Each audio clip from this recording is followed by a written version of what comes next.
एक राधेश्याम नामक युवक था। स्वभाव का बड़ा ही शांत एवं सुविचारों वाला व्यक्ति था। उसका छोटा सा परिवार था जिसमें उसके माता पिता, पत्नी एवं 2 बच्चे थे। सभी से वो बेहद प्यार करता था। इसके अलावा वो कृष्ण भक्त था और सभी पर दया भाव रखता था। जरूरतमंद की सेवा करता था, किसी को देख नहीं देता था।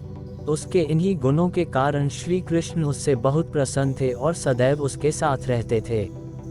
और राधेश्याम अपने कृष्ण को देख भी सकता था और बातें भी करता था। इसके बावजूद उसने कभी ईश्वर से कुछ नहीं मांगा। वह बहुत खुश रहता था क्योंकि ईश्वर हमेशा उसके साथ रहते थे, उसे मार्गदर्शन देते थे।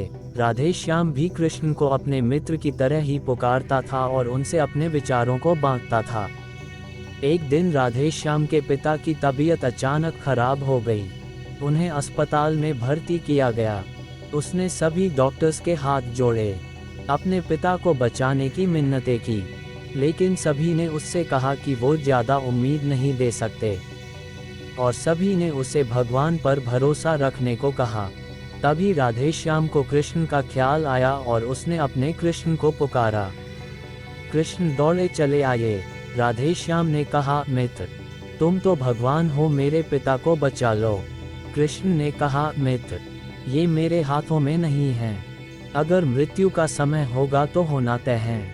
इस पर राधेश्याम नाराज हो गया और कृष्ण से लड़ने लगा, गुस्से में उन्हें कोसने लगा। भगवान ने भी उसे बहुत समझाया पर उसने एक ना सुनी। तब भगवान कृष्ण ने उससे कहा, मित्र, मैं तुम्हारी मदद कर सकता हूँ, लेकिन इसके लिए तुम्हें एक कार्य करना होगा। राधेश्याम ने तुरंत पूछा, कैसा कार्य? कृष्ण ने कहा, तुम्हें किसी एक घर से मुट्ठी भर ज्वार लानी होगी और ध्यान रखना होगा कि उस परिवार में कभी किसी की मृत्यु न हुई हो। राधेश्याम झट से हाँ बोलकर तलाश में निकल गया। उसने कई दरवाजे खटखटाए। हर घर में ज्वार तो होती, लेकिन ऐसा कोई नहीं होता जिनके परिवार में किसी की मृत्यु ना हुई हो। किसी का पिता, किसी का दादा, किसी का भाई, माँ, काकी या बहन। 2 दिन तक भटकने के बाद भी राधेश्याम को ऐसा एक भी घर नहीं मिला। तब उसे इस बात का एहसास हुआ कि मृत्यु एक अटल सत्य है। इसका सामना सभी को करना होता है, इससे कोई नहीं भाग सकता। और वो अपने व्यवहार के लिए कृष्ण से क्षमा मांगता है और निर्णय लेता है जब तक उसके पिता जीवित हैं उनकी सेवा करेगा। थोड़े दिनों बाद राधेश्याम के पिता स्वर्ग सिधार जाते हैं। उसे दैख तो होता है, लेकिन ईश्वर की दी उस सीख के कारण उसका मन शांत रहता है। दोस्तों, इसी प्रकार हम सभी को इस सच को स्वीकार करना चाहिए कि मृत्यु एक अटल सत्य है, उसे नकारना मूर्खता है। दैख होता है लेकिन उसमें फंस जाना गलत है, क्योंकि केवल आप ही उस दैख से पीड़ित नहीं है, अपितु संपूर्ण मानव जाति उस दैख से रूबरू होती ही है। ऐसे सच को स्वीकार कर आगे बढ़ना ही जीवन है।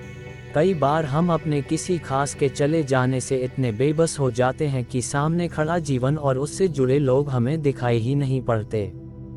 ऐसे अंधकार से निकलना मुश्किल हो जाता है। जो मनुष्य मृत्यु के सत्य को स्वीकार कर लेता है उसका जीवन भार विहीन हो जाता है और उसे कभी कोई कष्ट तोड़ नहीं सकता। वो जीवन के हर क्षेत्र में आगे बढ़ता जाता है। कहानी अच्छी लगी हो तो हमारी चैनल को सब्सक्राइब करें।